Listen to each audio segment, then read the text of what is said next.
Silakan Bu duduk. Ada keperluan apa? Ini Bu, Nggih. terkait untuk kegiatan guru penggerak saya, itu kan nanti kan ada apa namanya tentang budaya positif di sekolah. Nah ini nanti saya rencananya itu minggu depan saya mau mengadakan diseminasi begitu. Nah kira-kira hari apa gitu Bu? Ya, silakan cari yang tepat lah. Artinya apa yang tidak mengganggu tugas panjenengan. Apa di Jumat? Itu pesertanya siapa saja? Nanti pesertanya ada semua warga sekolah. Oh, jadi ada gitu. bapak ibu guru, Dan- ada tendik Oh, juga. gitu. Silakan waktunya karena Jumat, kalau memang itu Jumat, kesepakatan Jumat jangan sia-sia karena kan waktunya pendek. Oh, gitu. Berarti hari Jumat saja Iya, ya Bu ya. iya. Jumat depan tanggal 21 Juli Iya, begitu nggih. silakan monggo nggih. Kalau misalkan pukul 10 kurang gitu Bu, bisa nggih? Boleh pelaksanaan durasinya berapa waktu? Minimal 60 menit. 1 jam ya. Iya, Ya Pak, kalau minimal 1 Jumat jam. itu pendek, ya sebaiknya pukul 10 tepat dilaksanakan. Nanti kan Persiapannya.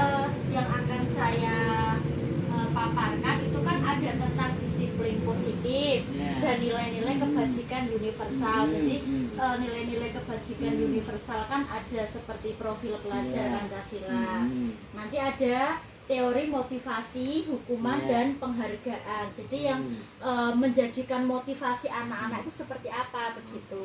Kemudian ada keyakinan kelas. Maksudnya apa? Bagaimana? Keyakinan kelas itu jadi seperti nilai-nilai apa tuh yang kita sepakati Oh, untuk kita gitu. jalankan begitu. Jadi seperti kesepakatan. Ini Jadi berlaku untuk semua kelas ya? G. Iya. Bisa juga Iya. nanti ada keyakinan sekolah. Iya. Jadi nanti ada curah pendapat Oh, antara Bapak Ibu kalau sekolah, kalau Iya. di kelas nanti ada curah pendapat di warga kelas itu, kemudian nanti kita sepakati Iya. mana yang akan kita jalankan. Jadi Seperti beliau itu. seperti diskusi ya Bu ya? Ya, terus kemudian ada kebutuhan dasar manusia dan dunia berkualitas. Kemudian ada 5 posisi kontrol guru. Ada posisi penghukum, kemudian posisi teman, pemantau, pemberi rasa bersalah dan manajer. Kemudian yang terakhir ada segitiga restitusi. Nah, segitiga restitusi ini nanti misalkan ada siswa yang terlambat misalkan. Kalau guru sebagai penghukum kan langsung,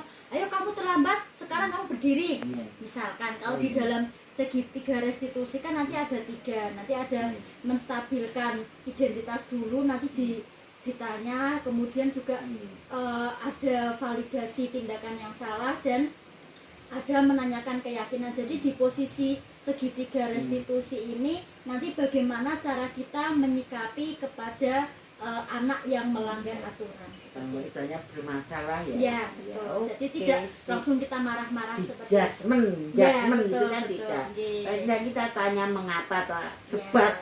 sebabnya atau Sebabnya sebab. dulu, Oke. betul. Sip. Jadi begitu Monggo, Ibu. silakan di. Nggih, siap. Terima Semoga kasih. acaranya lancar ya. Nggih, Oke. siap. Sukses. Nggih, Selamat. terima kasih Bu. Terima kasih Bu. Iya, monggo. Baik, Assalamualaikum warahmatullahi wabarakatuh. Salam dan bahagia.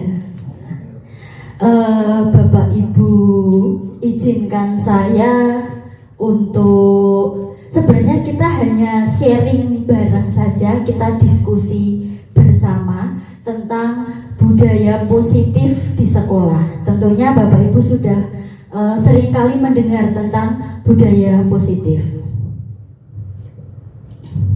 Nah, karena kita sudah membentuk komunitas praktisi sedari Banjo namanya SD Sekolah Dasar Negeri Bangun Harjo. Nah, ini namanya komunitas praktisi.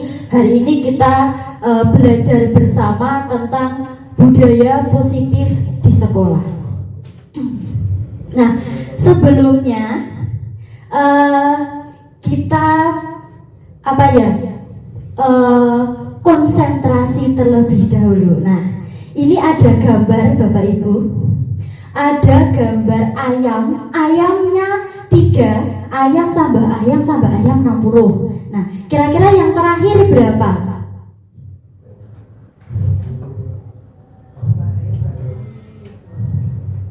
Kita berkonsentrasi terlebih dahulu. 29, ada lagi berapa? Sama, 29, ada lagi? Oh, oke, baiklah. Oke, Mbak Lucy. Nah, ini Bapak Ibu, ternyata ayamnya 3 itu nilainya 60, dibagi 3 itu kan 20. Nah, ya kan? Kemudian yang selanjutnya 26 dikurangi 20 bagi 2. Oh, berarti nilainya telurnya itu 3. Kemudian nilai pisangnya berapa? 6. Nah, berarti sekarang ayam ditambah telur kali pisang. Berarti 20, karena tadi 20 ditambah 3 kali 6. Begitu. Nah, tandanya itu kali ya. Ketutupan aku. Oke, selanjutnya. Nah, Bapak Ibu, ini tentang hari ini kita akan belajar apa saja. Ada disiplin positif dan nilai-nilai kebajikan universal. Kemudian ada teori motivasi, hukuman dan penghargaan serta restitusi. Ada keyakinan kelas, kebutuhan dasar manusia dan dunia berkualitas. Kemudian ada 5 posisi kontrol guru, dan yang terakhir ada segitiga restitusi. Nah, sebelum kita memulai belajar bersama, kita membuat komitmen terlebih dahulu. Di situ ada belajar bersama. Bagaimana? Kita sepakat, Bapak Ibu? Kita belajar. Berarti di sini tuh bukan berarti saya menggurui Bapak Ibu, bukan, tetapi kita hanya sharing saja, kita saling diskusi, berbagi begitu. Kemudian saling menghargai. Jadi nanti kalau misalkan ada yang bercurah pendapat, kita saling menghargai. Aktif, bagaimana? Setuju? Kemudian santun. Santun ini berarti dalam bertutur kata nanti, dalam bercurah pendapat, kita menggunakan bahasa yang santun. Begitu, nggih? Kalau sepakat, coba acungkan jempolnya. Sepakat? Iya, oke. Selanjutnya, nah, sekarang kita akan bermain. Bapak Ibu ini berpasangan tentang kepalan tangan. Anggap saja kan ada 2 orang. Yang 1 orang tangannya mengepal. Anggap saja Bapak Ibu membayangkan yang Bapak Ibu kepal itu adalah sebuah rahasia. Nah, nanti teman yang satunya menggoda bagaimana caranya supaya temannya itu kepalanya itu terbuka. Bagaimana? Sudah paham Bapak Ibu? Nah, coba sekarang berpasangan. Yang satu mengepalkan tangan, yang satunya goda supaya tangannya yang temannya itu terbuka. Jadi ibarat Bapak Ibu membayangkan yang ada di dalam genggaman itu adalah sebuah rahasia. Oke, mari kita praktekkan bersama-sama. Nih, saya dengan Bu Ulfa prakteknya. Saya yang bagian apa ini Bu Ulfa? Oh, yang menggenggam, baik. Nah, Bu Ulfa yang ini, ya. Yang satunya menggelitik, yang satunya berusaha untuk supaya temannya itu terbuka tangannya. Nah, titik-titik. Nah, ayo titik-titik. Bagaimana caranya supaya dia caranya lebih terbuka gitu? Ayo betul. Baik. Nah, sekarang apa yang terjadi? Nah, apakah Anda membuka kepalan tangan tadi? Coba yang tangannya mengepal, yang sudah diitik-itik, digelitik, apakah tangannya terbuka? Ada yang tangannya terbuka? Tetap. Oh, susah. Kemudian, apakah Anda menutup kepalan tangan? Alasan menutup tadi kenapa? Oh, ada rahasia di antara kita gitu. Kemudian dalam kegiatan ini sesungguhnya siapa yang memegang kontrol yang memegang kontrol itu siapa sesungguhnya?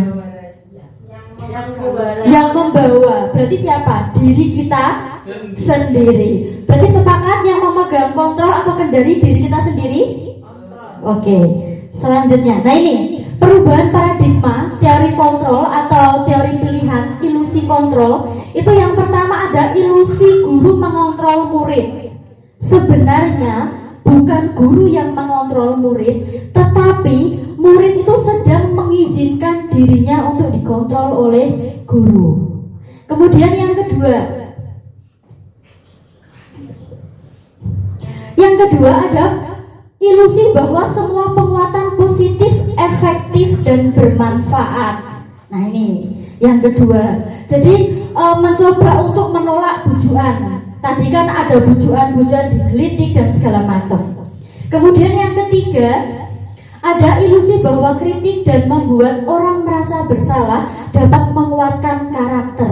Jadi hanya sebuah ilusi saja bahwa kalau perilaku itu sering guru menggunakan kata-kata halus, menyampaikan pesan yang negatif begitu. Kemudian yang keempat, ada ilusi bahwa orang dewasa memiliki hak untuk memaksa. Padahal bukan, kita tuh bukan untuk memaksa. Itu hanya sebuah ilusi saja. Tetapi yang memegang kontrol itu adalah diri kita sendiri. Kalau kita membuka, berarti kita mengizinkan orang itu untuk melihat, untuk tahu apa yang ada di dalam diri kita. Kemudian selanjutnya, nah ini ada stimulus respon dan teori kontrol atau pilihan. Kalau teori kontrol itu semua perilaku itu adalah memiliki tujuan. Pasti apapun yang kita lakukan itu punya tujuan. Tetapi kalau stimulus respon itu perilaku buruk dilihat sebagai sebuah kesalahan. Jadi orang lain bisa mengontrol saya. Jadi kalau ada stimulus kita ada respon. Nah itu seperti itu. Beda dengan kontrol diri. Jadi hanya diri kita lah yang bisa mengontrol. Orang lain tidak bisa mengontrol diri kita. Nah, kemudian pasti Bapak Ibu sering mendengar kata disiplin. Disiplin. Menurut Bapak Ibu apa itu disiplin? Silakan. Berpendapat, apa itu disiplin? Yang ada di benak Bapak Ibu. Oh, disiplin ki apa toh gitu. Pak Widodo, monggo. Melakukan segala sesuatu menurut aturan yang ada, tidak melenceng. Terima kasih. Melakukan segala sesuatu itu sesuai dengan peraturan, tidak melenceng. Ada lagi? Disiplin? Ada lagi? Coba kita mencari tahu apa tuh sesungguhnya itu disiplin. Nah, disiplin itu adalah dari bahasa Latin disiplina yang artinya belajar. Disiplin diri membuat orang menggali potensi menuju sebuah tujuan apa yang dihargai. Namun, nah ini dalam budaya kita makna disiplin itu seringkali condong dalam sebuah kepatuhan. Jadi yang namanya disiplin itu berarti patuh pada aturan. Nah itu disiplin. Selanjutnya, nah sedangkan makna disiplin menurut Ki Hajar Dewantoro itu adalah ada kemerdekaan.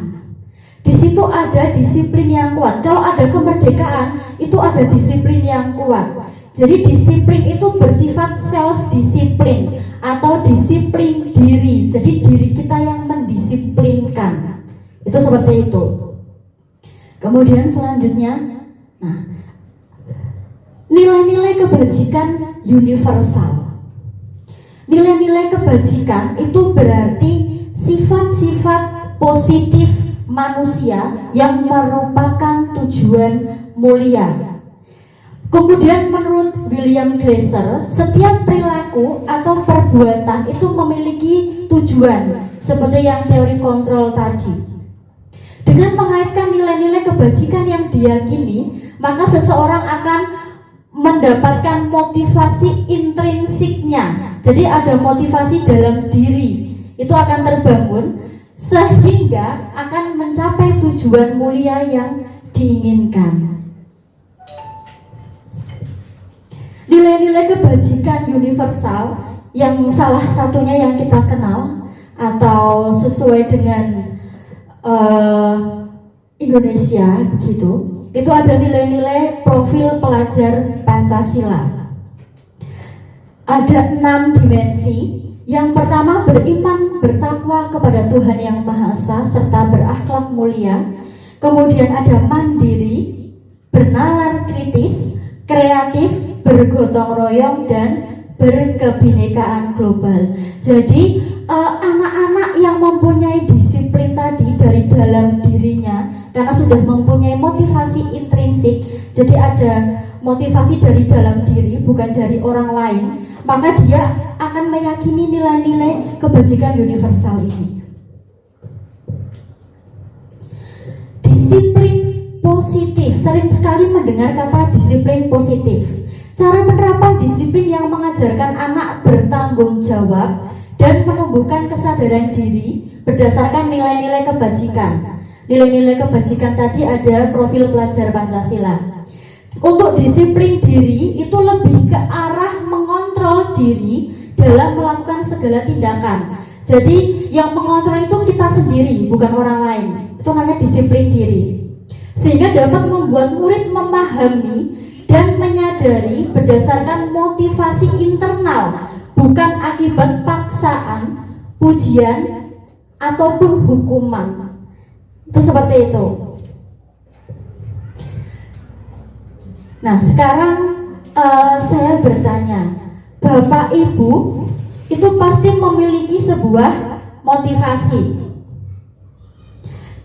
Misalkan Bapak Ibu datang ke tempat bekerja itu tepat waktu. Nah, kira-kira motivasi datang tepat waktu itu apa motivasinya? Biar absennya tidak terlambat. Ada lagi? Tidak dipotong gaji. Ada lagi? Motivasinya datang lebih awal itu apa begitu? Sudah menjadi tanggung jawab. Nah, coba kita pelajari teori-teori motivasi perilaku manusia. Yang pertama, untuk menghindari ketidaknyamanan atau hukuman. Nah, ini tadi, karena kita dituntut absen, maka kita harus datang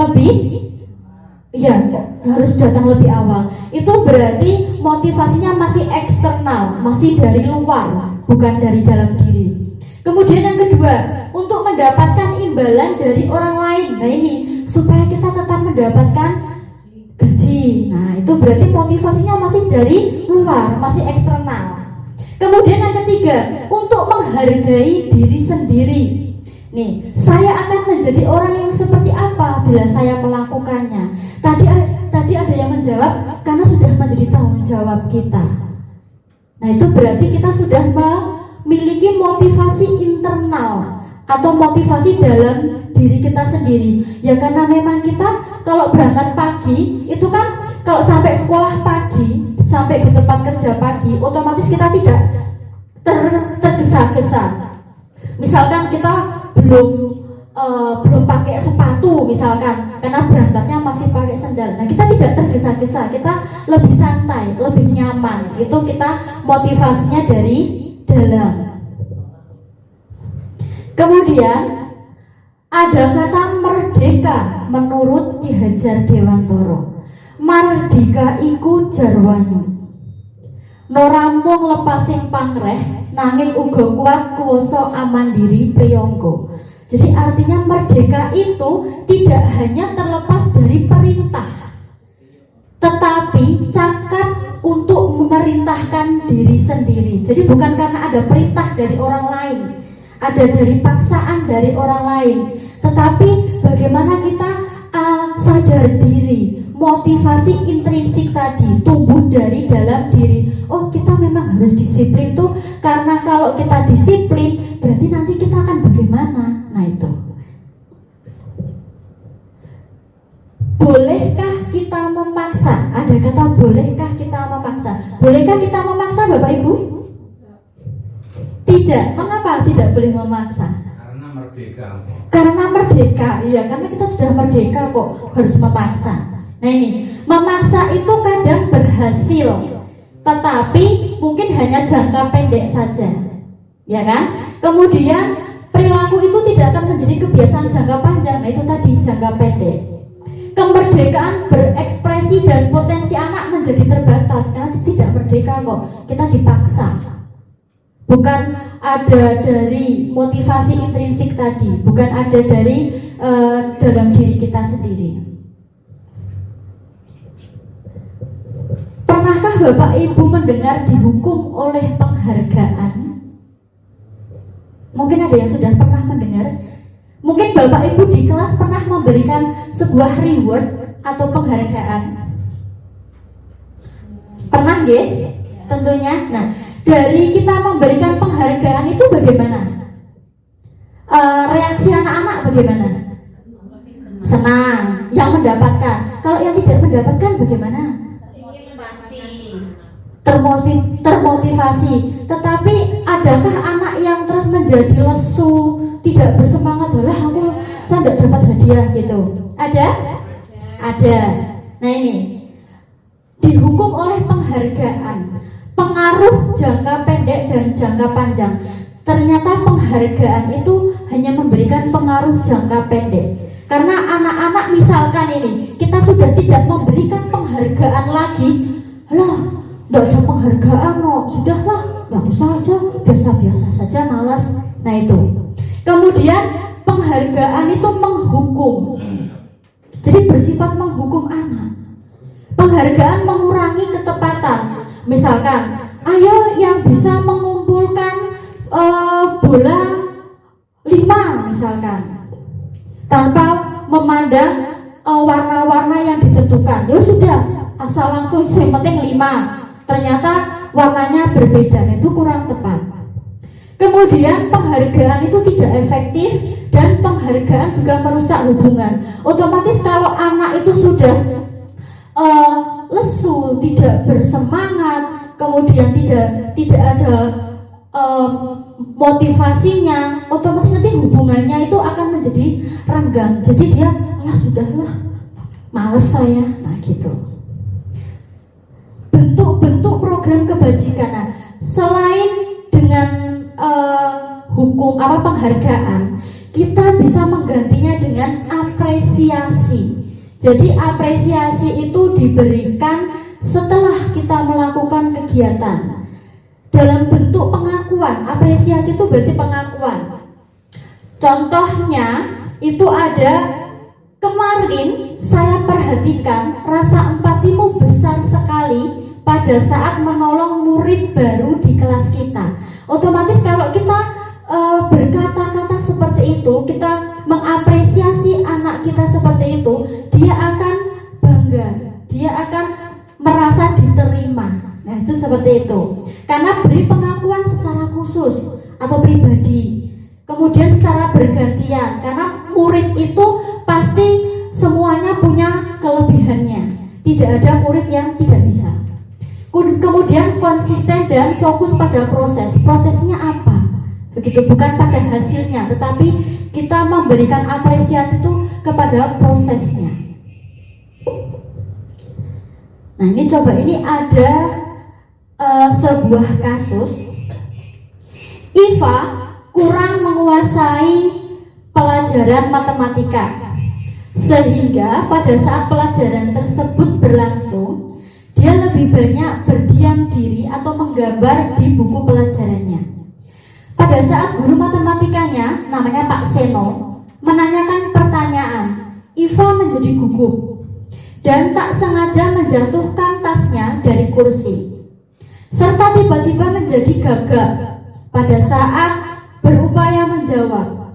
Seluruh kelas pun tertawa melihat perilaku Iva yang bicara tergagap dan terkejut tersebut. Pak Seno pada saat itu membiarkan teman-teman Iva menertawakan Iva yang tergagap dan malu luar biasa, dan malahan minta Iva untuk maju ke depan dan berdiri di depan kelas sambil menunjuk hidungnya karena tidak bisa menjawab pertanyaan Pak Seno. Kelas makin gaduh dan anak-anak pun tertawa melihat Iva di depan kelas memegang hidungnya. Nah, ini menurut Bapak Ibu yang dilakukan Pak Seno ini bagaimana? Kurang tepat. Kurang tepat. Kurang tepatnya mengapa kok kurang tepat? Kurang tepatnya Karena anak tidak punya kompetensi di matematika, kemudian dari apa yang diutarakan di depan tadi, kelihatannya Iva itu kan memang tidak punya kompetensi di matematika. Iva itu maka lebih cenderung menggambar, berarti kan anak itu memang sudah tidak tertarik. Kemudian anak yang sudah tidak punya kompetensi itu secara langsung disuruh menjawab tidak bisa, malah disuruh ke depan, pasti anak itu tambah gregel, ngewel, wis kewedene langsung domnya itu langsung nungsep ning isor banget. Udah gitu kemudian disuruh maju ke depan, tentunya anak itu akan malu sekali. Aku ora iso dikongkon ning ngarep, koncoku ngerti kabeh. Nah, tentunya anak ini akan menjadi anak yang apa ya? Mentalnya terganggu sekali menurut saya. Jadi malunya sangat luar biasa. Harusnya anak ini diberikan motivasi lebih lanjut. Tidak, kalau seperti itu kan semata-mata kayak mempermalukan si Eva. Seperti menghukum begitu ya. Bu Feli tadi mau berpendapat, silakan Bu Feli. Menurut saya sama kurang lebihnya ya, secara tidak langsung Pak Seno terang-terangan mempermalukan si murid itu. Tuh, akan lebih baik jika ada salah satu anak yang kurang atau tidak menggemari salah satu mata pelajaran, kita selidiki dulu apa masalahnya, kendalanya, lalu bisa kita selesaikan juga secara tidak terbuka di depan teman-temannya, karena itu akan mengganggu mental anak tersebut. Baik, terima kasih. Nah, ini kira-kira tipenya tipe yang bagaimana Pak Seno? Penghukum kah? Nah, sekarang coba kita lihat yang selanjutnya. Ada hukuman dan konsekuensi. Kalau hukuman itu bersifat tidak terencana atau tiba-tiba, anak atau murid tidak tahu apa yang akan terjadi dan tidak dilibatkan, jadi langsung begitu serta-merta. Kemudian kalau konsekuensi itu sudah terencana, sudah disepakati, sudah dibahas. Misalkan kalau sekali kamu terlambat 1 kali, oh masih bolehlah 2 kali. Nah itu namanya konsekuensi. Kalau Pak Seno tadi kira-kira hukuman atau konsekuensi memberikannya? Hukuman. Selanjutnya, nah ini teori motivasi manusia tadi. Berarti kita menumbuhkan motivasi internal atau intrinsik di dalam diri kita untuk menjadi orang yang mereka inginkan dan menghargai dirinya sendiri dengan nilai-nilai yang kita percaya. Hindari hukuman dan pemberian penghargaan yang berlebihan agar meminimalisir motivasi eksternal dalam diri murid. Nah, ini kita tebak-tebakan lagi supaya masih konsentrasi. Ini ada angka 2. Kemudian kira-kira gambar apa itu? Bubur. Ada 1 B dicoret. Nama hewannya apa? Ayam. Ada lagi? Ayo, apa nama hewannya? Soto. Ada hewan soto ya ternyata. Ada lagi? Sapi. Ubur-ubur. Dengan cluenya ini angka 2, ada bubur, 1 B yang dicoret. Ubur-ubur. Ulang 2 kali ya. Ya. Kan bubur, B-nya 1 dicoret, jadi Coba kita cek. Ubur-ubur. Oke. Aplaus untuk kita semua. Berarti Bapak Ibu konsentrasi. aku tahu nontonnya YouTube. Oke, Bapak Ibu, di depan itu ada gambar seorang objek ya, pengendara sepeda motor di dengan memakai helm, ya kan? Kira-kira memakai helm itu motivasinya supaya apa? Keselamatan. Ada keselamatan. Kalau jatuh biar aman. Tata tertib. Biar tidak kepanasan. Oke, apalagi?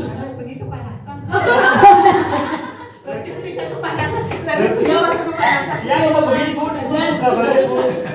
tidak kelihatan. Oh, biar ubannya tidak kelihatan. Nah, ini tadi saya suka yang keselamatan. Berarti keselamatan itu adalah nilai-nilai kebajikan yang akan kita tuju. Oh, keselamatan. Biar kalau kita jatuh, kepalanya tidak terluka. Itu berarti motivasinya sudah dari dalam diri, intrinsik atau masih ekstrinsik? Intrinsik. Kecuali kalau supaya tidak ditilang Pak Polisi. Nah, itu ekstrinsik. Nah, ini sekarang mengapa tidak peraturan saja? Mengapa harus keyakinan kelas? Kira-kira mengapa? Bedanya peraturan dan keyakinan kelas. Monggo. Keyakinan dan peraturan. Siapa? Oke.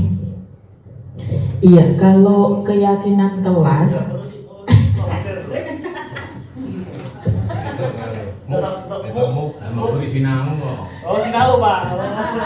kalau keyakinan kelas tadi kita harapkan unsur yang diharapkan adalah unsur dari intrinsik, dari dirinya sendiri. Jadi kesepakatannya itu dari kita sendiri, dari anak-anak, tidak karena nanti dapat hukuman. Nah, itu kan dari unsur ekstrinsiknya tadi. Maka kita pilih keyakinan kelas bersama.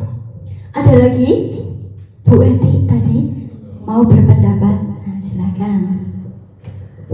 Ya, kurang lebihnya sama. Kalau keyakinan itu kesepakatan dari anak-anak tersebut keluar dari dirinya sendiri, dan itu lebih akan dilaksanakan lebih enak, enjoy daripada peraturan. Kalau peraturan itu sebuah aturan yang harus dilaksanakan, itu anak merasa terpaksa, ya, melakukannya merasa terpaksa.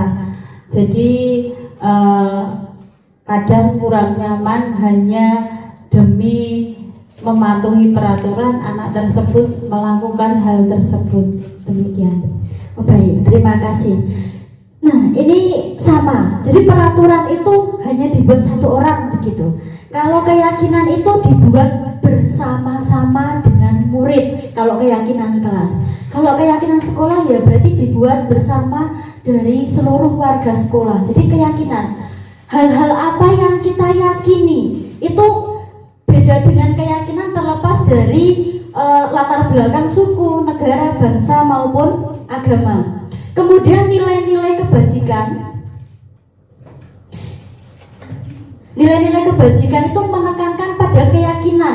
Jadi kalau seseorang itu sudah yakin dengan nilai-nilai kebajikannya, oh contohnya tadi dengan memakai helm, nilai-nilai kebajikannya supaya kita tuh selamat, kalau jatuh tidak sampai parah begitu. Nah, itu kita sudah meyakini itu, maka kita tumbuh motivasi intrinsik untuk memakai helm. Sama halnya seperti anak-anak kita, kalau mereka sudah tumbuh nilai motivasi intrinsiknya karena mereka meyakini nilai-nilai kebajikan yang mereka yakini, otomatis mereka akan dengan sendirinya dengan senang hati, sadar diri, disiplin diri melakukan itu.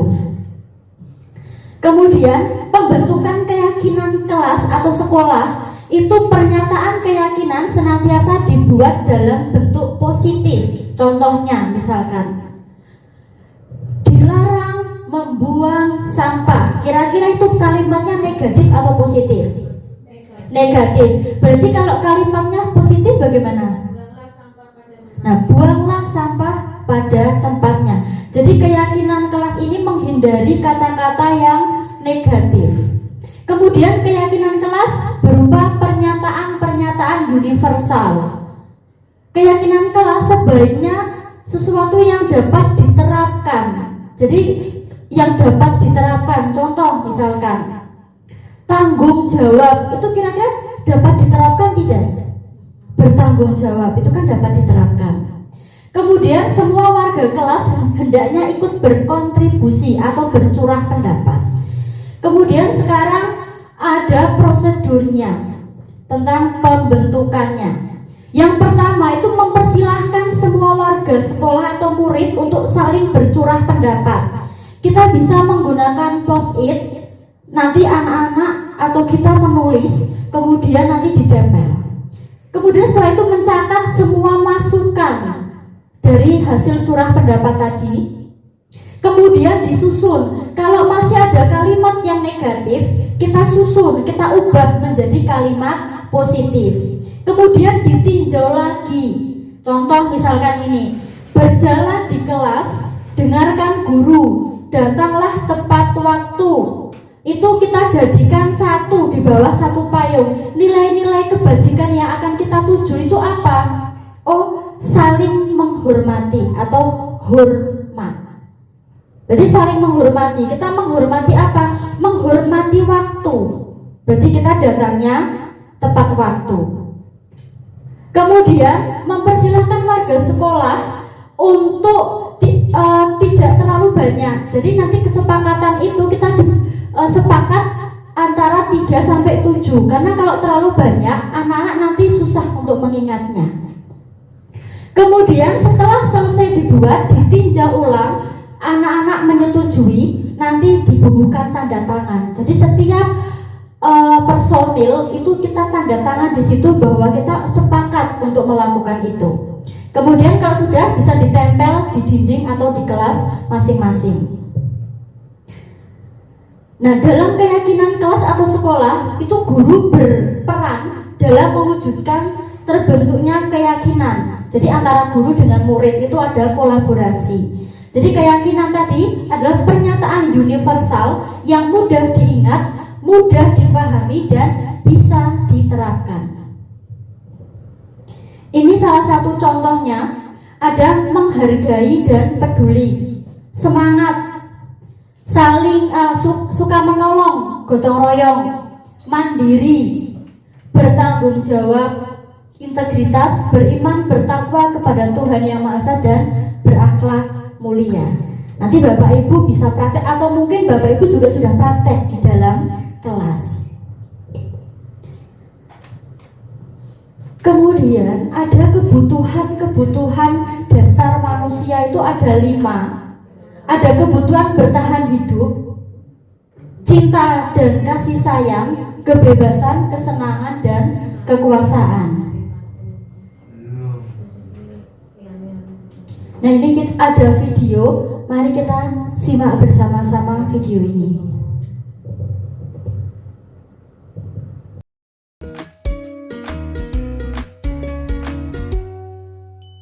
Salam dan bahagia Ibu dan Bapak guru hebat.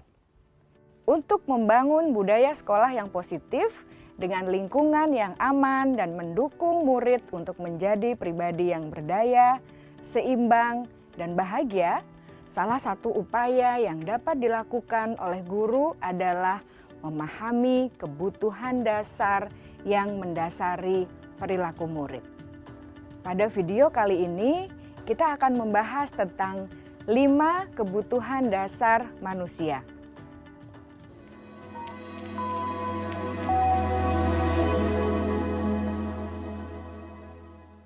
Ki Hajar Dewantara dalam salah satu kutipannya menyatakan, kita ambil contoh perbandingannya dengan hidup tumbuh-tumbuhan. Seorang petani dalam hakikatnya sama kewajibannya dengan seorang pendidik yang menanam padi misalnya. Hanya dapat menuntun tumbuhnya padi. Ia dapat memperbaiki kondisi tanah, memelihara tanaman padi, memberi pupuk dan air, membasmi ulat-ulat atau jamur-jamur yang mengganggu hidup tanaman padi, dan lain sebagainya.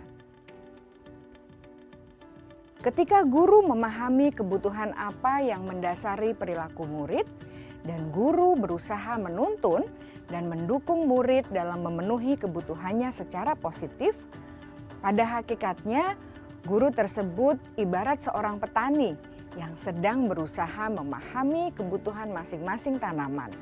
Dan ia berusaha memenuhi kebutuhan tanaman tersebut agar dapat tumbuh dengan subur dan maksimal.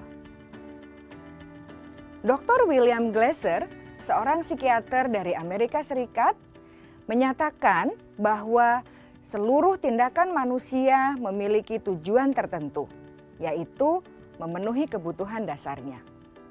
Ketika kelima kebutuhan dasar telah terpenuhi secara memadai, maka murid akan tumbuh dengan seimbang dan bahagia. Sebaliknya, ketika kebutuhan dasar tidak terpenuhi dengan baik, maka seseorang akan mengalami emosi negatif seperti bosan, sedih, dan kecewa. Bahkan mereka dapat melakukan perbuatan yang bertentangan dengan nilai-nilai kebajikan atau melanggar peraturan. Dengan kata lain, perilaku buruk seseorang biasanya adalah respons dari kebutuhan yang tidak terpenuhi. Namun, mereka tidak tahu cara untuk menyampaikannya. Ada 5 kebutuhan dasar manusia menurut Dr. William Glasser, yaitu yang pertama, kebutuhan untuk bertahan hidup atau survival. Yang kedua, kebutuhan untuk merasa diterima atau love and belonging. Yang ketiga, kebutuhan akan kebebasan atau freedom. Yang keempat, kebutuhan akan kesenangan atau fun. Dan yang kelima, kebutuhan akan penguasaan atau power.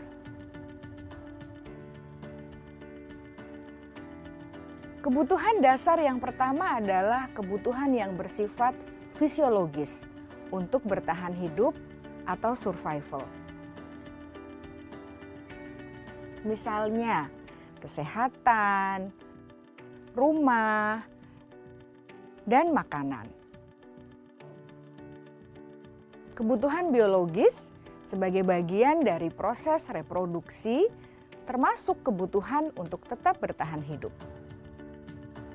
Kebutuhan untuk merasa aman juga termasuk dalam kebutuhan ini.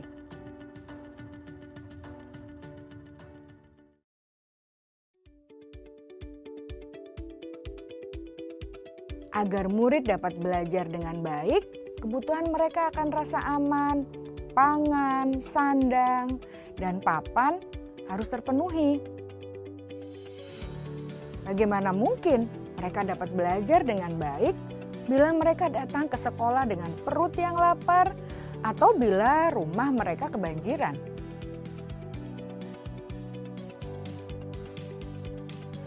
Setelah kita mengetahui kebutuhan pertama yang sebagian besar bersifat fisiologis, mari kita lihat kebutuhan kedua sampai kelima yang semuanya berhubungan dengan psikologis. Mari kita lihat kebutuhan yang kedua, yaitu kebutuhan akan perasaan diterima oleh kelompok atau komunitasnya atau kebutuhan love and belonging. Kebutuhan ini meliputi keinginan untuk tetap terhubung dengan orang lain seperti teman, keluarga, teman kerja, dan kelompok di mana kita tergabung. Setiap murid ingin menjadi bagian yang berharga dari kelas dan juga sekolah. Mereka juga ingin diterima oleh orang lain dan kelompoknya.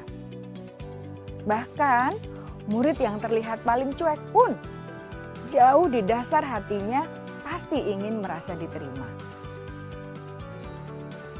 Sebagai guru, seharusnya kita dapat menerima murid kita apa adanya, sesuai dengan kodratnya.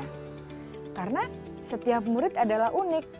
Mereka memiliki kekuatannya masing-masing, sehingga guru seharusnya bisa menciptakan kesempatan untuk murid berkolaborasi dan memiliki ikatan emosi satu sama lain. Murid-murid yang memiliki kebutuhan yang besar untuk merasa diterima, biasanya mereka belajar karena suka pada gurunya, dan mereka juga suka bekerja dalam kelompok. Kebutuhan yang ketiga adalah kebutuhan akan kebebasan atau kebutuhan membuat pilihan.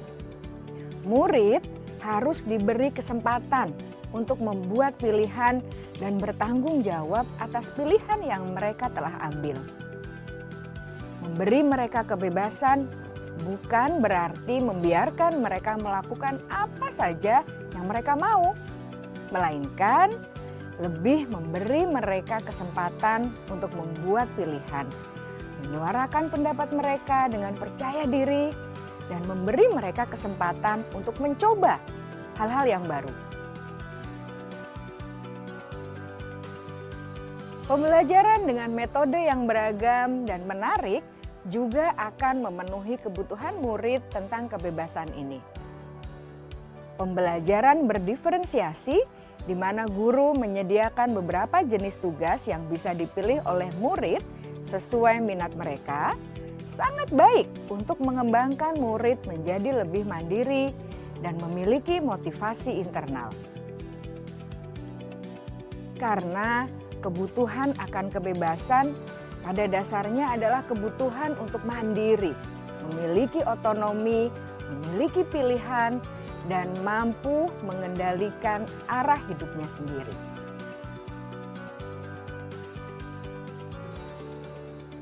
Kebutuhan yang keempat adalah kebutuhan akan kesenangan. Bayangkan Bapak Ibu, hidup tanpa rasa senang. Betapa menyedihkannya. Glasser menghubungkan kebutuhan akan kesenangan dengan belajar. Jangan sepelekan kebutuhan murid untuk merasa senang di kelas. Sebagai guru, jangan ragu-ragu untuk dengan sengaja memasukkan kegiatan yang menyenangkan dalam kelas. Murid-murid dengan kebutuhan dasar kesenangan yang tinggi ingin menikmati apa yang mereka lakukan. Mereka juga konsentrasi tinggi saat mengerjakan hal-hal yang disenangi.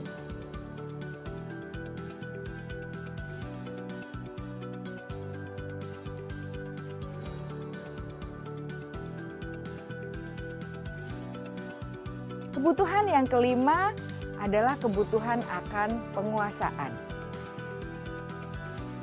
Setiap murid memiliki kebutuhan untuk merasa kompeten, menjadi terampil, diakui pencapaian dan keterampilannya, didengarkan, bisa membuat dampak dan pengaruh, dan memiliki rasa harga diri. Mereka sebaiknya diberi kesempatan untuk membuat keputusan tentang hal-hal yang penting dalam hidupnya dan tidak merasa dikontrol oleh sistem sekolah. Pada murid yang telah menginjak usia remaja, seringkali mereka merasa tidak memegang kendali atas kehidupannya sendiri, karena guru kerap kali berpengaruh dalam mengambil keputusan.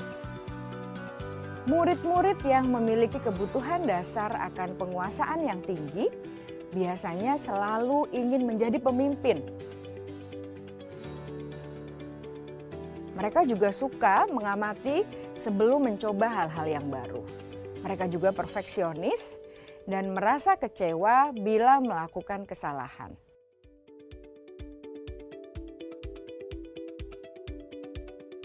Ibu dan Bapak guru sangatlah penting bagi kita untuk mengetahui kebutuhan dasar murid-murid, agar kita memahami alasan di balik sikap dan tingkah laku mereka.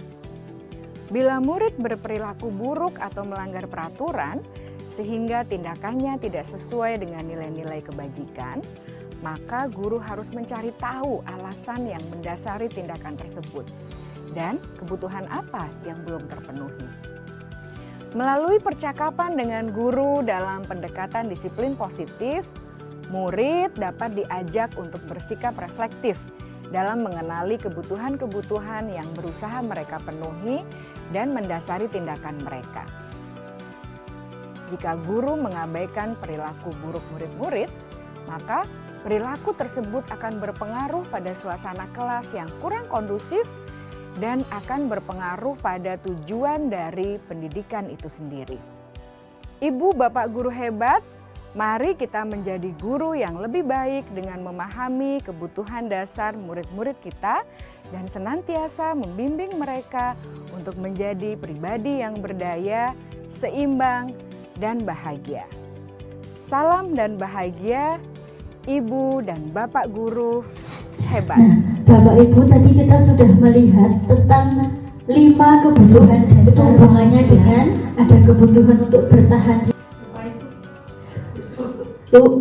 hubungannya dengan fisiologis mereka. Kemudian ada kebutuhan kesenangan, kebebasan, ada penguasaan, cinta dan kasih sayang begitu. Jadi kita harus memahami kebutuhan-kebutuhan anak-anak kita tuh apa, supaya mereka itu nyaman dalam belajar gitu ya. Kemudian yang selanjutnya, dunia berkualitas. Dunia berkualitas adalah tempat khusus dalam pikiran Anda, tempat yang menyimpan gambaran representasi dari semua yang Anda inginkan. Ini namanya dunia berkualitas. Dunia berkualitas itu bisa benda, bisa orang, apapun ada di dalam dunia berkualitas itu. Murid kita juga mempunyai gambaran dunia berkualitas mereka. Tentunya sebagai guru kita ingin memasukkan hal-hal yang bermakna dan bernilai kebajikan yang hakiki ke dalam dunia yang berkualitas mereka. Bila guru dapat membangun interaksi yang memberdayakan dan memerdekakan murid, maka murid akan meletakkan dirinya sebagai individu yang positif dalam dunia berkualitas karena mereka menghargai nilai-nilai kebajikan. Jadi dunia berkualitas ini contohnya seperti ini. Apa hal yang sudah Bapak Ibu raih sampai saat ini yang Bapak Ibu impikan? Salah satu, coba silakan. Misalkan sampai di titik ini tuh titik perjuangan yang sudah Bapak Ibu raih itu apa? Anak-anak itu menjadi berprestasi. Yang dialami Bapak Ibu sendiri. Nah, berhasil dalam Pembelajaran anak-anak. pembelajaran anak-anak. Tadi berhasil sudah diangkat menjadi P3K misalkan. Nah, itu juga termasuk dunia berkualitasnya seperti itu, sudah mencapai titik seperti itu. Jadi apa yang memotivasi untuk menjadi P3K itu? Jadi apa yang kita lakukan? Nah, itu seperti itu. Kemudian selanjutnya ada posisi kontrol seorang guru. Itu ada 5. Ada penghukum seperti yang Pak Seno tadi, ada pemantau, kemudian teman, ini yang satu teman, pembuat merasa bersalah dan manajer. Nah, ini ada sebuah video, coba kita lihat. Ada 5 posisi kontrol guru. Selama ini kita berada di posisi kontrol guru yang mana? Pemantau kah? Restitusi. Teman Salah kah? satu program yang Merasa dikembangkan bersalah adalah atau 5 penghukum? posisi kontrol. 5 posisi kontrol dalam restitusi adalah proses perjalanan seorang pendidik agar dapat mengenali dirinya. Pada video kali ini, kita akan membahas tentang 5 posisi kontrol yang dikembangkan oleh Diane Gosson dan contoh penerapannya.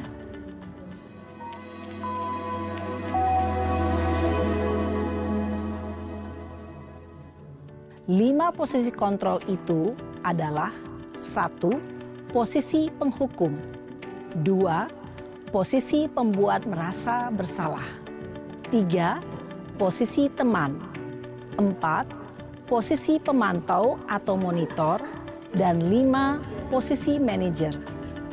Untuk lebih memahami kelima posisi tersebut, mari kita saksikan kasus Naren yang terlambat hadir 20 menit di sekolah dan melihat bagaimana kelima posisi kontrol dalam menghadapi masalah tersebut.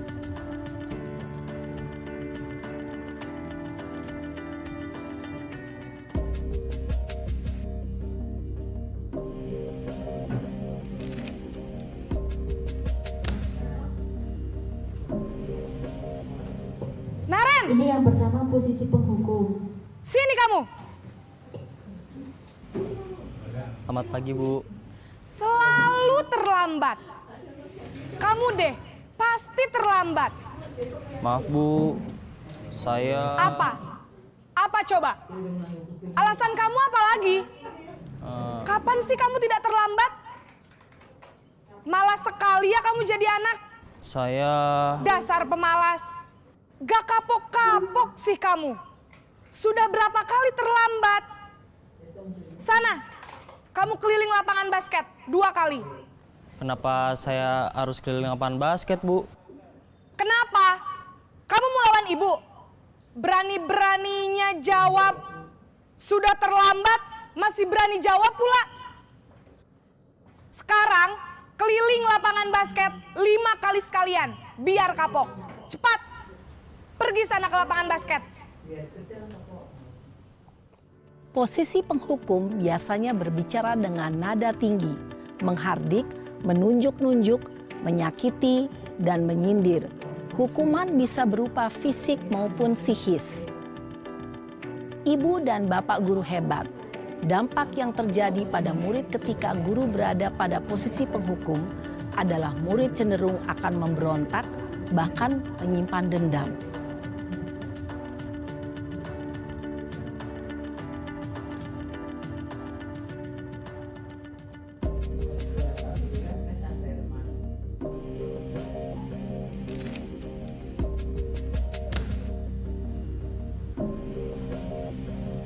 Naren!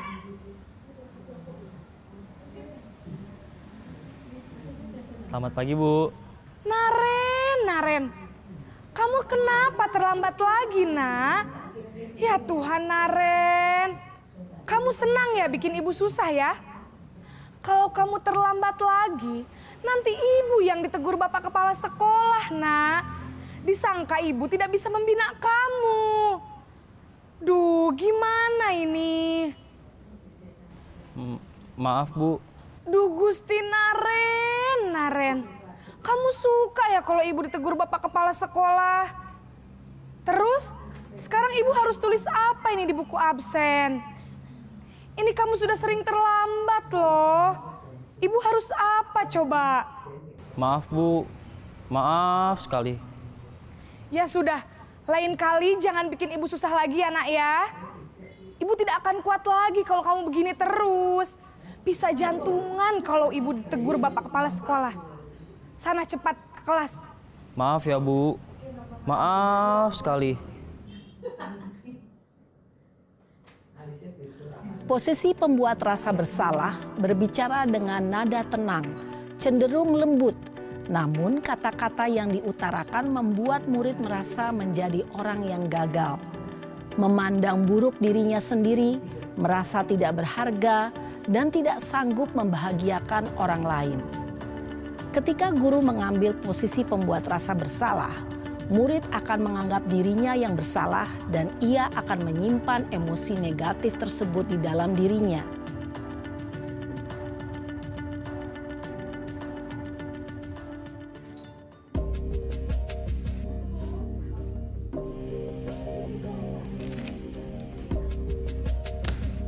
Yang ketiga, sebagai teman.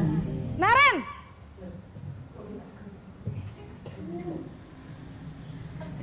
Selamat pagi, Bu. Wah, sudah jam berapa ini, Nak? Terlambat lagi ya, sayang? Iya, Bu. Habis ibu saya lupa bangunkan saya, Bu. Kamu malah menyalahkan ibu kamu. Kamu bukannya anak yang larinya paling kencang. Kok terlambat sih? Iya, Bu. Saya memang terlambat bangun tadi. Jadi, biarpun saya lari kencang, tetap gak kekejar, Bu. Ya sudah sana. Nanti lain kali larinya lebih kencang lagi ya. Biar gak terlambat lagi. Bikin seneng ibu. Demi ibu. Bisa kan? Bisa lah, Bu. Ya sudah, sana masuk kelas. Ibu beresin urusan absen kamu. Kamu ini ada-ada saja. Dalam posisi teman, guru berbicara dengan nada suara ramah, akrab, cenderung bersenda gurau untuk menjaga suasana tetap santai. Murid akan merasa senang, aman, dan akrab dengan guru. Identitas yang tercipta adalah identitas sukses atau berhasil. Namun, perlu diingat, karena ini masih dorongan eksternal, maka ada faktor ketergantungan dari murid kepada orang tertentu. Di sini, guru absennya, sehingga di lain waktu, murid bisa berperilaku baik, namun hanya kepada orang-orang tertentu saja.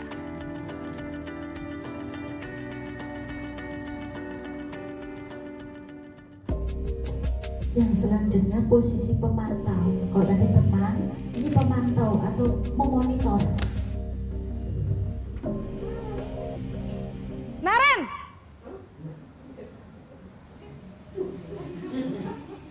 Selamat pagi, Bu.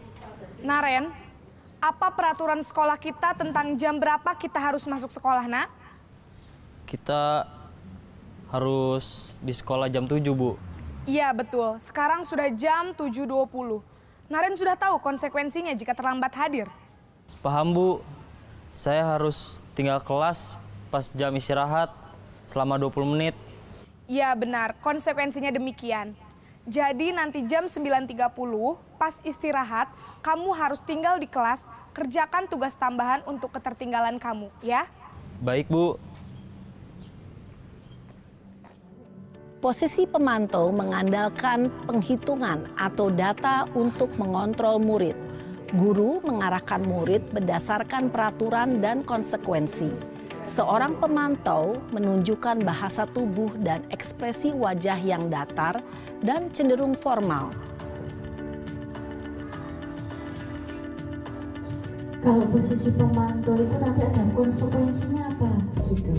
Nah sekarang yang posisi manajer yang terakhir.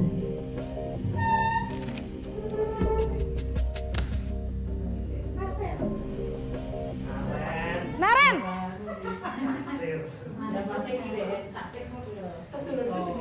Selamat pagi, Bu. Selamat pagi, Naren.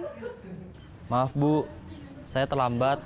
Iya, sekolah masuknya jam 7, sekarang sudah jam 7.20. Jadi sekarang bagaimana ini, Naren? Maaf, Bu. Saya lupa setel alarm saya semalam.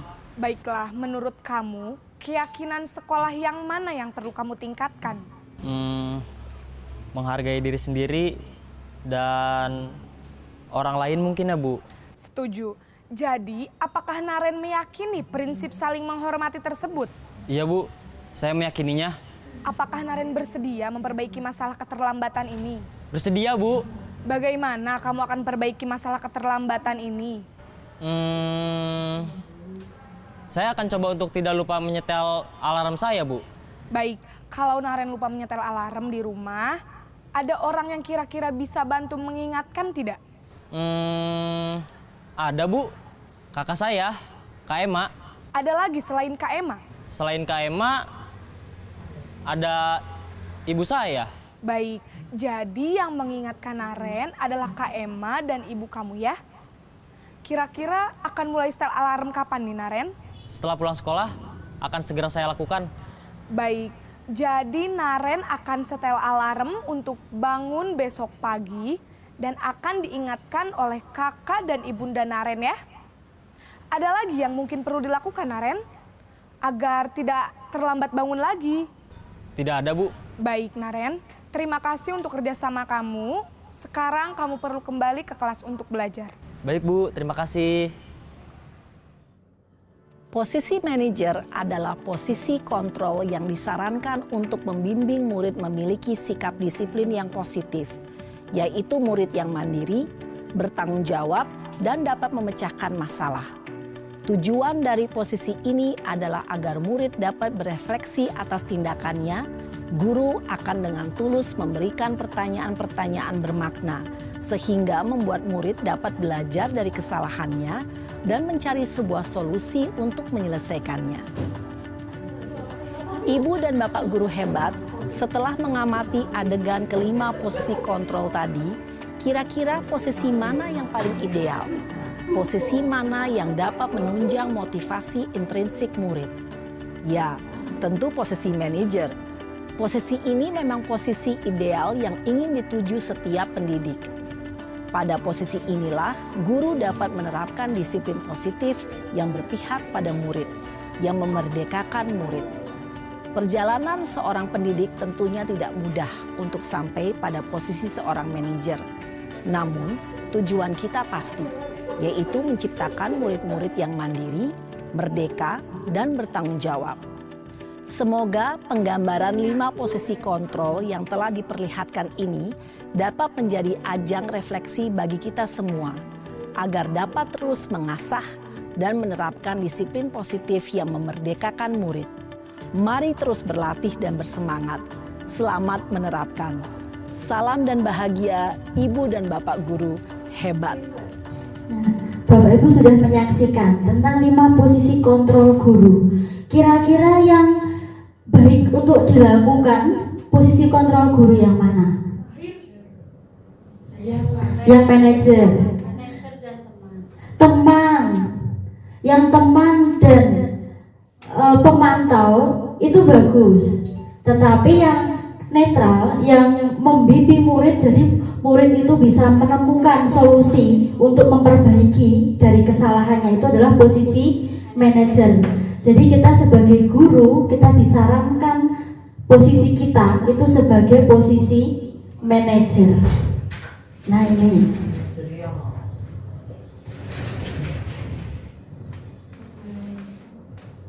Nah sekarang yang ini, coba siapa yang mengatakan? Jadi posisi kontrol guru yang apa? Saya kecewa sekali dengan kamu. Posisi kontrol guru yang apa? Yang pertama. Yang pertama itu yang apa? Yang penghukum. Kamu tidak pernah melakukannya. Itu yang apa? Pemantau. Coba nanti kita cek ya. Ayolah lakukan demi ibu atau bapak. Teman. Apakah kamu mau mendapatkan stiker bintang hari ini? Apa? Pemantau. Bagaimana kamu bisa menyelesaikan masalah ini? Manajer. Kamu selalu yang paling terakhir. Penghukum. Coba kita cek. Nah, saya kecewa sekali dengan kamu. Itu pembuat orang merasa bersalah. Kamu tidak pernah melakukannya. Berarti penghukum kalau ada kata-kata seperti itu. Ayolah, bantu. Itu berarti teman. Apakah kamu mau mendapatkan stiker bintang? Itu berarti pemantau. Bagaimana kamu bisa menyelesaikan masalah ini, bisa memperbaiki? Itu berarti yang kita harapkan, manajer. Kamu selalu yang paling terakhir, mesti lah menungguin. Nah, kadang saya pun juga seperti itu. Oh, ternyata selama ini berarti kita itu sebagai tipe penghukum yang kurang baik untuk murid. Jadi murid itu memberikan identitas gagal. Alah, aku ki berarti gagal, salah. Nah itu loh. Lah, kok mesti sampai mana? Nah, sampai seperti itu. Selanjutnya. Nah ini posisi yang diharapkan itu manajer. Jadi mempersilahkan murid untuk bertanggung jawab, untuk menemukan solusinya. Ini mengacu pada segitiga restitusi nanti, sehingga menciptakan identitas positif, berhasil bisa mendisiplinkan murid. Ada yang pernah dengar restitusi? Apa itu restitusi? Nah ini, restitusi itu menciptakan kondisi untuk memperbaiki kesalahan. Jadi yang pengontrol, yang tipe kontrol yang sebagai manajer itu nanti akan menerapkan restitusi. Ciri-cirinya bukan untuk menebus ya, tetapi untuk belajar, untuk memperbaiki hubungan, tawaran, bukan paksaan. Jadi murid itu kita ajak untuk menemukan solusinya. Restitusi itu menuntun untuk melihat ke dalam diri, mencari kebutuhan dasar. Tadi kan kita sudah belajar kebutuhan dasar yang belum terpenuhi itu yang mana. Kemudian cara yang paling baik, fokus pada karakter. Jadi karakter, disiplin positif yang kita kembangkan. Kemudian fokus pada solusi dan mengembalikan murid yang berbuat salah pada kelompoknya, bukan menjudgment gitu. Ini tadi segitiga restitusi itu memperbaiki kesalahan. Kemudian ada 3. Yang pertama itu adalah menstabilkan identitas. Kamu itu bukan satu-satunya yang pernah melakukan ini kok. Ibu juga pernah kok melakukannya. Tidak ada manusia yang sempurna kok. Nah itu. Kemudian yang kedua, validasi kebutuhan atau validasi tindakan yang salah. Jadi ditanyakan, kamu tuh melakukan itu tuh pasti punya alasan. Seperti yang teori kontrol tadi, kita melakukan segala sesuatu itu pasti ada alasannya. Apa tuh alasannya? Kan seperti itu. Kemudian menanyakan keyakinan. Kamu tuh pengen menjadi orang yang seperti apa? Nilai-nilai keyakinan yang sudah kita sepakati itu yang apa? Kamu tuh melanggar nilai-nilai keyakinan yang mana? Nah itu menanyakan keyakinan, baru nanti murid itu akan dituntun untuk menemukan solusi dari permasalahan yang mereka alami. Nah ini tadi, menstabilkan identitas itu berdasarkan proses pembelajaran, menggeser dari yang gagal ke sukses. Kemudian validasi tindakan yang salah ini untuk memenuhi kebutuhan tadi. Jadi ada hubungan dengan murid. Dan yang ketiga ada menanyakan keyakinan. Jadi memunculkan motivasi intrinsik dari dalam diri mereka. Ini ada sebuah video. Jadi ini contoh segitiga restitusi. Penerapannya itu seperti apa? Jadi yang di posisi kontrol guru sebagai manajer itu tadi sudah ada. Salam dan bahagia Ibu dan Bapak guru hebat.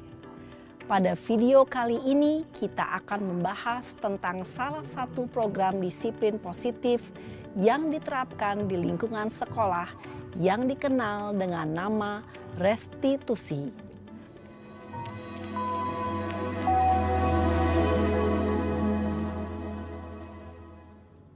Restitusi dikembangkan oleh pakar pendidikan Diane Goshen, berlandaskan pada teori kontrol Dr. William Glasser.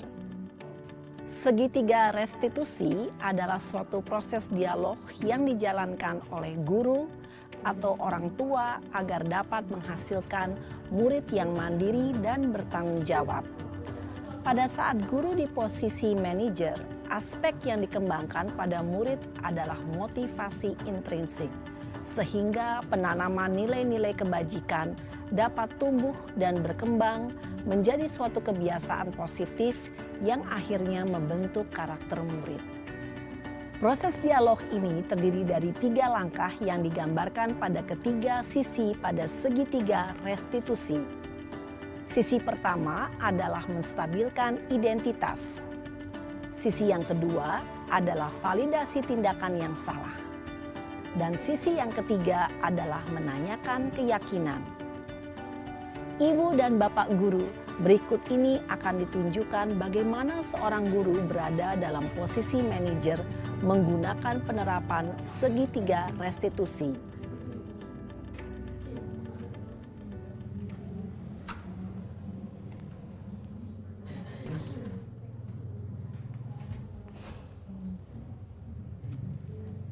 Siang Sarah.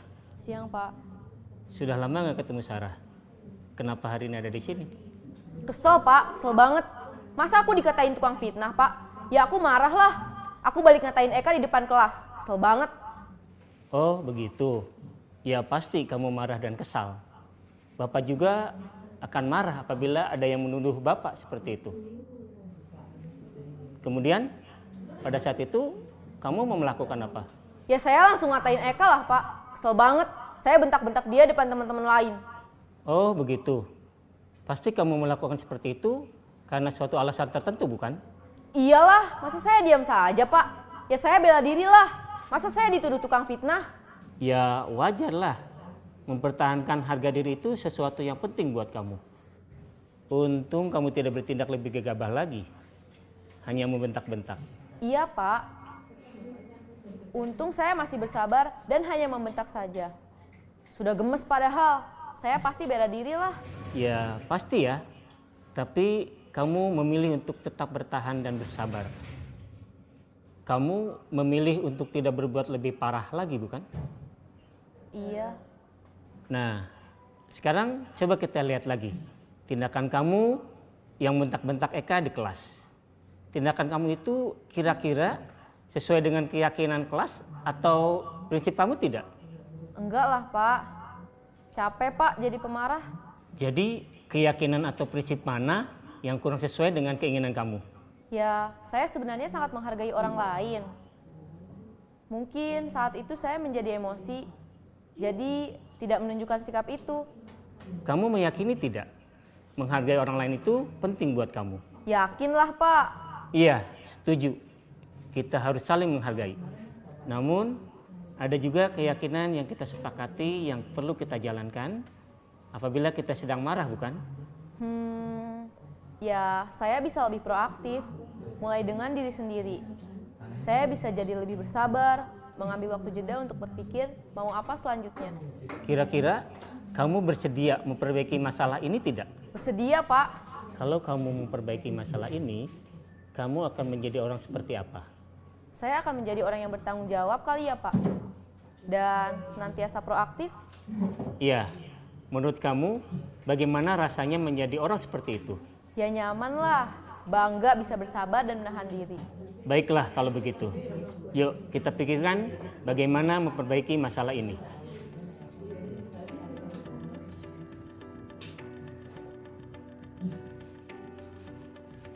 Ibu dan Bapak guru hebat, baru saja kita menyaksikan contoh bagaimana Nah, kita sudah belajar tentang posisi kontrol guru, bagaimana disiplin positif itu, nilai-nilai kebajikan universal, tentang kebutuhan dasar manusia. Jadi sekarang kita akan merefleksikan. Nah, salah satu peristiwa atau facts, peristiwa apa yang saja yang terjadi hari ini yang Bapak Ibu alami? Silakan salah satu yang sudah Bapak Ibu alami. Kalau di sini saya malah menjadi tambah ilmu, terutama tadi mengenai hukuman. Jadi alhamdulillah, terima kasih Bu Herni atas ilmunya. Mungkin itu saja ya. Kemudian perasaan atau feelings apa yang muncul saat proses pembelajaran hari ini? Perasaannya senang sekali karena ilmunya tambah banyak gitu. Pembelajaran atau findings-nya, apa saja yang didapatkan, hal baru apa yang mengubah paradigma saya setelah saya mendapatkan ini begitu? Pelajaran yang saya dapatkan hari ini itu tentang apa itu hukuman ya? Hukuman. Tentang hukuman. Ternyata itu membuat apa itu berarti menjadikan saya itu lebih banyak ilmunya, introspeksi diri, terus membuat saya lebih berarti selama ini saya sering marah ya, jujur berarti bisa merubah ke depannya gitu. Kemudian perubahan yang akan saya itu akan menjadi among seperti apa? Kan among kan ada asah, asih, asuh, ada yang trilogi pendidikan, ada yang ingar sosung tulodo, ing madya mangunkan sodanto puri handayani, ya kan? Di depan kita memberikan teladan seperti itu, ada dorongan juga. Nah, yang akan dilakukan itu yang bagaimana? Yang seperti apa? Seperti Ki Hajar Dewantara. Oh, seperti Ki Hajar. Luar biasa sekali Bapak Ibu. Mungkin satu lagi tentang refleksi hari ini. Satu lagi Bapak Ibu, monggo. Bu Mary. Silakan. Oke, ngerti lah juga. Peristiwa apa saja yang terjadi dalam peristiwa fetch ya? Apa ya yang terjadi? Ya seneng gitu. Karena kemarin nggak bisa ikut hari Selasa. Kemudian apa yang muncul saat proses pembelajaran? Feeling. Apa ya yang muncul? Ya padan. Ada kemajuan sekarang dengan kurikulum merdeka. Yang kemarin saya utarakan sama Bu Dani, Bu, Kumper tuh saya masih bingung. Yang mau saya berikan kepada siswa itu sekarang pembelajarannya model seperti apa, gitu. Ngatem ya Bu Dani. Tapi seneng, ada ya inilah fungsinya diskusi, fungsinya sharing. di sini tidak ada senior dan junior, yang penting kita sama-sama memperbarui diri sendiri dalam pembelajaran. Jadi itu tadi kita ngayomi. Kita ngayomi murid bukan berarti kita memberikan kesempatan murid untuk berleha-leha, tetapi yuk kita bareng-bareng kerjasama dengan wali murid. Pembelajaran saat ini, sharing saat ini luar biasa. Panjenengan sudah berbagi dengan kita, walaupun Bu Mary udah tua begini, tapi juga senang.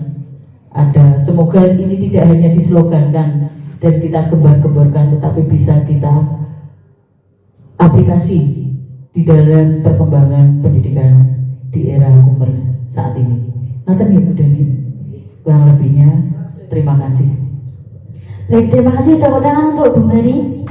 Baik Bapak Ibu, jadi hari ini kita sudah belajar, jadi memang kita belajar bersama tentang bagaimana kita menyikapi murid dan kita memposisikan sebagai guru supaya murid itu senang belajar, nyaman dan aman. Kita dengan cara menumbuhkan budaya positif di sekolah, begitu. Demikian Bapak Ibu yang kita bisa sharingkan, kita bisa diskusikan bersama mengenai budaya positif di sekolah. Apabila ada tutur kata yang kurang berkenan di hati Bapak Ibu, saya mengucapkan mohon maaf. Dan sekali lagi terima kasih atas atensi Bapak Ibu dalam kegiatan ini, atas support dan dukungannya. Demikian, wassalamualaikum warahmatullahi wabarakatuh.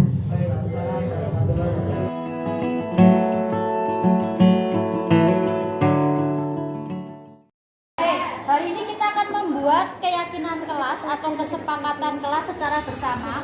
Nanti yang pertama, nanti Bu Eda akan membagikan kertas untuk ditulis.